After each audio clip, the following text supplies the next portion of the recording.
कांग्रेस ने निकाय और पंचायत चुनावों की तैयारियां की। तेज डीडवाना में कांग्रेस ने निकाय और पंचायत चुनावों की तैयारियों को लेकर संगठनात्मक बैठक आयोजित की। बैठक में चुनावी रणनीति, संगठन को मजबूत करने और बूथ स्तर तक कार्यकर्ताओं को सक्रिय करने पर चर्चा हुई। जिला प्रभारी रमेश खंडेलवाल, सह प्रभारी अनिल बूर्डक, विधायक जाकिर हुसैन गैसावत और पूर्व विधायक चेतन डूडी सहित कई पदाधिकारी मौजूद रहे। ब्लॉक स्तर पर टीमें बनाकर जनसंपर्क अभियान चलाने और सरकार की नीतियों को लेकर जनता के बीच जाने की रणनीति तैयार की गई।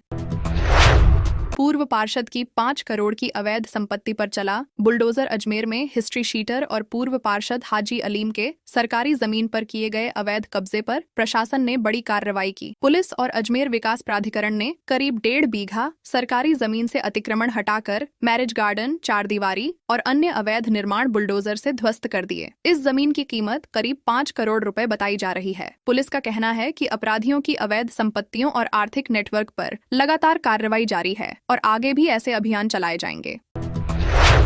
अमित शाह 16 अगस्त को अलवर आएंगे। केंद्रीय गृह मंत्री अमित शाह 16 अगस्त को अलवर दौरे पर रहेंगे। इस दौरान वे सरस डेयरी में करीब 250 करोड़ रुपए की लागत से बनने वाले नए प्लांट का शिलान्यास करेंगे और अलवर मेडिकल कॉलेज के नए भवन का उद्घाटन करेंगे। कार्यक्रम में केंद्रीय मंत्री भूपेंद्र यादव और मुख्यमंत्री भजनलाल शर्मा भी शामिल होंगे। गृह मंत्री एक विशाल जनसभा को भी संबोधित करेंगे। प्रस्तावित दौरे को लेकर प्रशासन ने सुरक्षा, यातायात व्यवस्था और कार्यक्रम स्थल की तैयारियों को अंतिम रूप देना शुरू कर दिया है।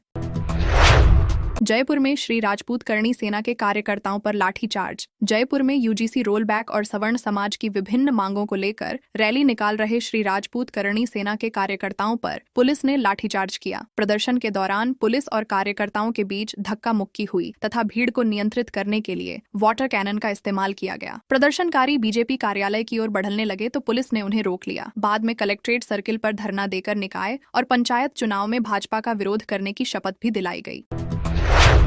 बीजेपी विधायक का 8 करोड़ की सरकारी जमीन पर कब्जा। नागौर जिले के खींवसर से भाजपा विधायक रेवंत राम डांगा और उनके परिवार पर करीब 205 बीघा सरकारी जमीन पर कब्जे के आरोप लगे हैं। आरोप है कि लगभग 8 करोड़ रुपए मूल्य की जमीन पर 4 दीवारी, पानी की डिग्गियां और अन्य निर्माण किए गए हैं। रिकॉर्ड में कुछ निर्माण सरकारी भूमि पर बताए गए हैं। विधायक ने आरोपों पर कहा कि गांव आकर पूरी स्थिति देखी जा सकती है। मामला अब राजनीतिक और प्रशासनिक स्तर पर चर्चा का विषय बना हुआ है। कोटा में खराब सिटी बसों को हटाकर ई बस चलाएंगे। कोटा शहर में जल्द पुरानी और खटारा सिटी बसों की जगह आधुनिक ऐसी ई बसें दौड़ती नजर आएंगी। प्रधानमंत्री ई बस सेवा योजना के तहत शहर को 100 नई हाईटेक ई बसें मिलेंगी। पहले चरण में 10 अगस्त तक 40 बसों के आने की संभावना है, जिन्हें 20 प्रमुख रूटों पर चलाया जाएगा। एक बार चार्ज होने पर ये बसें करीब 200 किलोमीटर तक सफर तय कर सकेंगी। इनके संचालन और रखरखाव के लिए विशेष डिपो तथा चार्जिंग स्टेशन भी तैयार किए जा रहे हैं।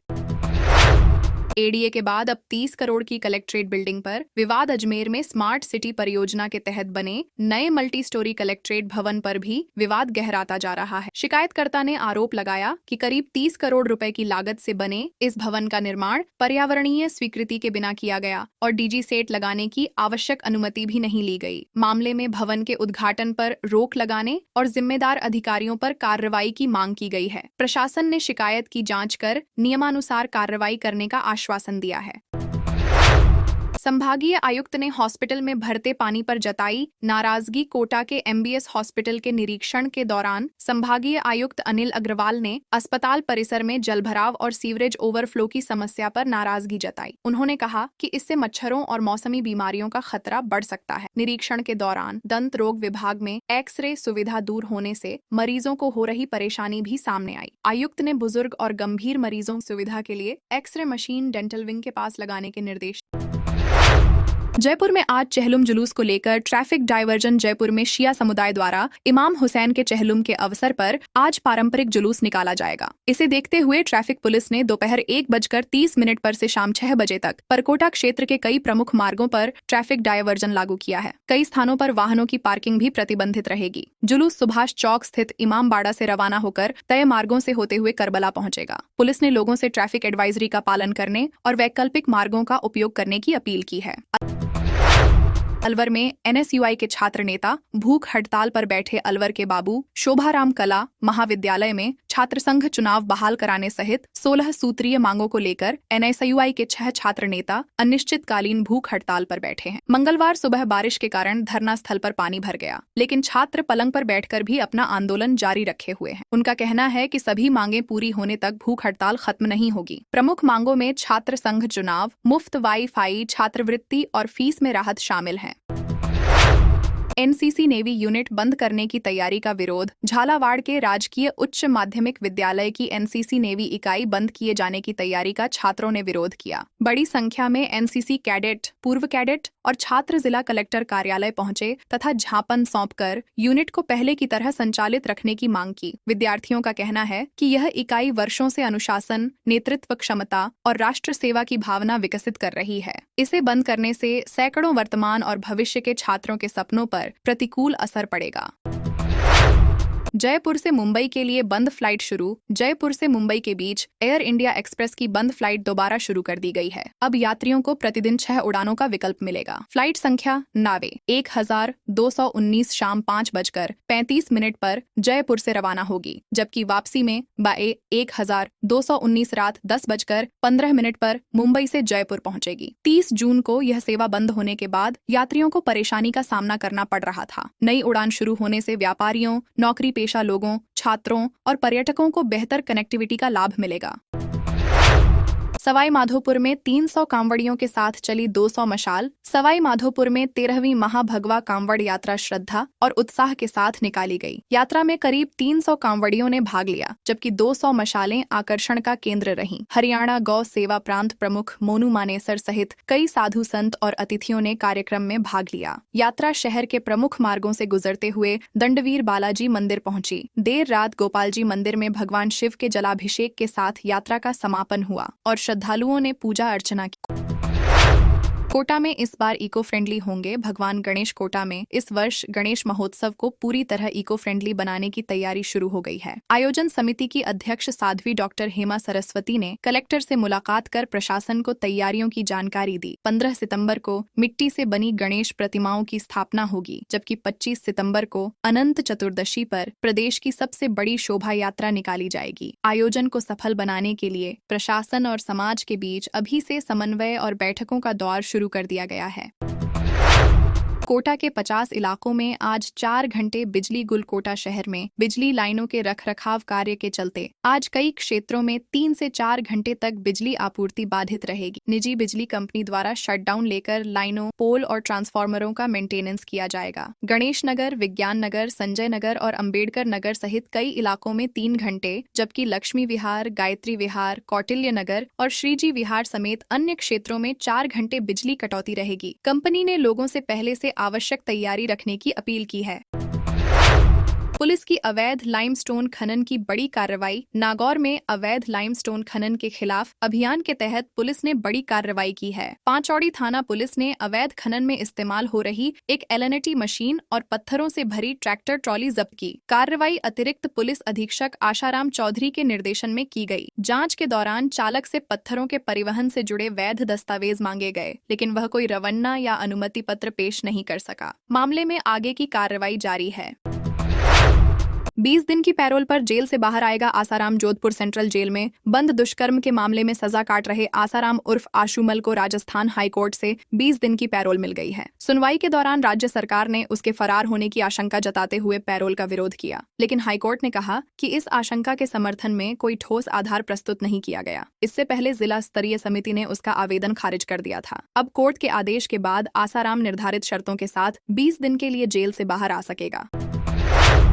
कोटपूतली में गाड़ियां फंसी, पेड़ टूटे। अजमेर में 2 घंटे हाईवे जाम। राजस्थान में लगातार हो रही बारिश से कई जिलों में जनजीवन प्रभावित हो गया है। अजमेर के किशनगढ़ में हाईवे पर जलभराव से नाराज ग्रामीणों ने करीब 2 घंटे तक सड़क जाम कर विरोध प्रदर्शन किया। वहीं कोटपूतली बहरोड में 2 इंच से ज्यादा बारिश होने से कई जगह वाहन पानी में फंस गए और पेड़ गिरने से रास्ते बंद हो गए। मौसम विभाग के अनुसार आज से मानसून कुछ कमजोर रहेगा, लेकिन 7 अगस्त को प्रदेश के कई इलाकों में फिर से तेज बारिश होने की संभावना जताई गई है। अजमेर में 6 अगस्त से 195 भूखंडों की ई नीलामी। अजमेर विकास प्राधिकरण 6 अगस्त से शहर में आवासीय, व्यावसायिक, फार्म हाउस और रिसोर्ट श्रेणी के 195 भूखंडों की ई नीलामी शुरू करेगा। इच्छुक लोग 22 अक्टूबर तक ऑनलाइन बोली में भाग ले सकेंगे। सफल बोलीदाताओं को भुगतान के लिए 180 दिन का समय दिया जाएगा। वहीं आवंटन के 15 दिन के भीतर पूरी राशि जमा करने पर प्रीमियम में 2% की छूट भी मिलेगी। ई नीलामी में शामिल होने के लिए एडीए की आधिकारिक वेबसाइट पर रजिस्ट्रेशन और धरोहर राशि जमा करना अनिवार्य होगा। कस्टमर केयर बनकर कॉल, क्रेडिट कार्ड केवाईसी के नाम पर ठगी। चित्तौड़गढ़ में साइबर ठग ने खुद को क्रेडिट कार्ड कस्टमर केयर कर्मचारी बताकर एक व्यक्ति को केवाईसी अपडेट कराने के नाम पर ठगी का शिकार बना लिया। ठग ने व्हाट्सएप पर एपीके फाइल भेजकर डाउनलोड करवाई, जिसके बाद पीड़ित के क्रेडिट कार्ड से 1,11,953 रुपए निकाल लिए गए। शिकायत मिलते ही साइबर थाना पुलिस ने तुरंत तकनीकी जाँच शुरू की और संबंधित कंपनियों के सहयोग से ट्रांजैक्शन होल्ड कराकर पूरी रकम पीड़ित के खाते में वापस रिफंड करवा दी। राजस्थान माइंस डिपार्टमेंट का कर्मचारी 5,080 दिन से एब्सेंट। राजस्थान माइंस विभाग का एक चतुर्थ श्रेणी कर्मचारी पिछले 5,080 दिनों यानी करीब 13 साल 10 महीने से बिना सूचना कार्यालय से अनुपस्थित चल रहा है। विभाग की ओर से कई बार नोटिस जारी किए गए, लेकिन कर्मचारी ने कोई जवाब नहीं दिया। अब 7 दिन में स्पष्टीकरण देने का अंतिम नोटिस जारी किया गया है। निर्धारित समय में जवाब नहीं मिलने पर राजस्थान सेवा नियमों के तहत विभागीय अनुशासनात्मक कार्रवाई की जाएगी। लंबे समय से अनुपस्थिति का यह मामला विभाग में चर्चा का विषय बना हुआ है। फिजियोथेरेपिस्ट के 20 पदों पर भर्ती। राजस्थान लोक सेवा आयोग ने चिकित्सा, स्वास्थ्य एवं परिवार कल्याण विभाग में फिजियोथेरेपिस्ट के 20 पदों पर भर्ती का आधिकारिक विज्ञापन जारी किया है। योग्य और इच्छुक अभ्यर्थी ऑनलाइन आवेदन कर सकते हैं। उम्मीदवार के पास मान्यता प्राप्त संस्थान से फिजियोथेरेपी में डिग्री या डिप्लोमा होना अनिवार्य है। इसके साथ राजस्थान की संस्कृति और सामान्य ज्ञान की जानकारी भी आवश्यक होगी। आवेदन प्रक्रिया ऑनलाइन रहेगी और आवेदन करने की अंतिम तिथि 21 अगस्त निर्धारित की गई है। अलवर शहर में 2 दिन में 2 बार दिखा लेपर्ड। अलवर शहर के लादिया और खदाना मोहल्ले में लगातार 2 दिनों तक लेपर्ड दिखाई देने से स्थानीय लोगों में दहशत का माहौल बना हुआ है। एक वीडियो में लेपर्ड आवारा कुत्तों का पीछा करते और एक मकान की बाउंड्री वॉल पर बैठा नजर आया। वन विभाग का कहना है कि संभवतः एक ही लेपर्ड अलग अलग स्थानों पर देखा गया है। यह इलाका बफर जोन के जंगल से सटा होने के कारण वन्य जीवों की आवाजाही बनी रहती है। विभाग लगातार निगरानी कर लोगों को सतर्क रहने की सलाह दे रहा है। जयपुर में शराब पार्टी के दौरान फायरिंग। जयपुर के दौलतपुरा थाना क्षेत्र में शराब पार्टी के दौरान दोस्तों के बीच हुआ विवाद फायरिंग तक पहुंच गया। सभ्यता फार्म के पास स्थित लक्की ढाबे पर कहासुनी के बाद एक युवक ने अपने ही दोस्त की कार पर गोली चला दी। गनीमत रही कि गोली किसी व्यक्ति को नहीं लगी और कार में जाकर धंस गई। घटना के बाद इलाके में अफरा तफरी मच गई। पुलिस ने मामला दर्ज कर जाँच शुरू कर दी है और आरोपियों की तलाश में लगातार दबिश दी जा रही। युवाओं को विदेश भेजते, पासपोर्ट आईडी छीनकर साइबर ठगी कराते। राजस्थान पुलिस ने नौकरी दिलाने के नाम पर भारतीय युवाओं को विदेश भेजकर उनसे साइबर ठगी कराने वाले अंतर्राष्ट्रीय गिरोह का पर्दाफाश किया है। पुलिस ने ब्यावर और कोलकाता से 5 आरोपियों को गिरफ्तार किया है। गिरोह युवाओं के पासपोर्ट और पहचान पत्र छीनकर उन्हें लाओस, कंबोडिया, वियतनाम और म्यांमार के साइबर स्कैम सेंटर में काम करने के लिए मजबूर करता था। पुलिस के अनुसार I4C के डाटा में राजस्थान के 500 से अधिक ऐसे लोगों की पहचान हुई है जिनमें कई अब तक भारत नहीं लौटे हैं।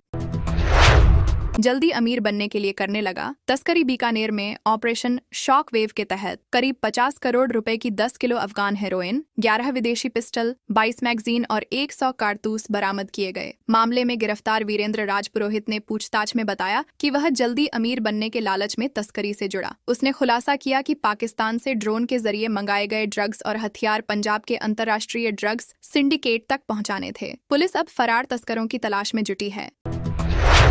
धौलपुर जिला अग्रवाल महासमिति का बड़ा फैसला। धौलपुर जिला अग्रवाल महासमिति की कार्यकारिणी बैठक में संगठन को मजबूत बनाने के लिए कई अहम फैसले लिए गए। बैठक में सर्वसम्मति से एक व्यक्ति एक पद का प्रस्ताव पारित किया गया। इसके अलावा आगामी चुनावी माहौल को देखते हुए राजनीतिक सामंजस्य समिति के गठन का भी निर्णय लिया गया। बैठक में शिक्षा समिति की प्रगति रिपोर्ट प्रस्तुत की गई और समाज के हितों से जुड़े विभिन्न मुद्दों पर चर्चा हुई। जिलाध्यक्ष ने सभी इकाइयों से 3 दिन में समिति के लिए नाम भेजने के निर्देश दिए। ज्वेलरी शोरूम के सामने महिला के गले से चेन तोड़ी। अजमेर के वैशाली नगर स्थित तनिष्क शोरूम के बाहर बाइक सवार 2 बदमाशों ने दिनदहाड़े महिला के गले से करीब 2 लाख रुपए की सोने की चेन झपट ली। महिला के शोर मचाने पर आसपास मौजूद लोगों ने बदमाशों का पीछा किया और करीब 20 से 30 मीटर दूर एक आरोपी को पकड़ लिया, जबकि दूसरा फरार हो गया। पूरी घटना सीसीटीवी कैमरे में कैद हो गई है। पुलिस फरार आरोपी की तलाश में जुटी हुई है।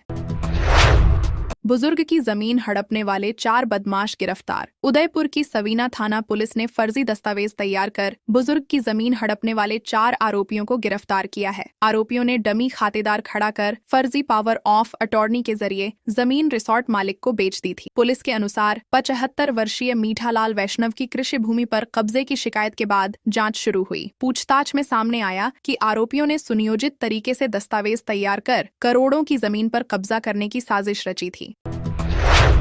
मां बेटी की हत्या के विरोध में वल्लभ नगर के बाजार बंद। उदयपुर के वल्लभ नगर में मां बेटी की हत्या के विरोध में व्यापारियों ने बाजार बंद रखकर प्रदर्शन किया। स्थानीय व्यापार मंडल और धनगर गाडरी समाज के लोग रैली निकालते हुए उपखंड कार्यालय पहुंचे और आरोपियों को फांसी देने तथा उनकी संपत्ति कुर्क करने की मांग की। लोगों ने कार्यालय के बाहर धरना भी दिया। पुलिस ने प्रदर्शनकारियों से समझाइश की। पुलिस का कहना है कि मुख्य आरोपी को 24 घंटे के भीतर गिरफ्तार कर लिया गया था और उससे लगातार पूछताछ की जा रही है।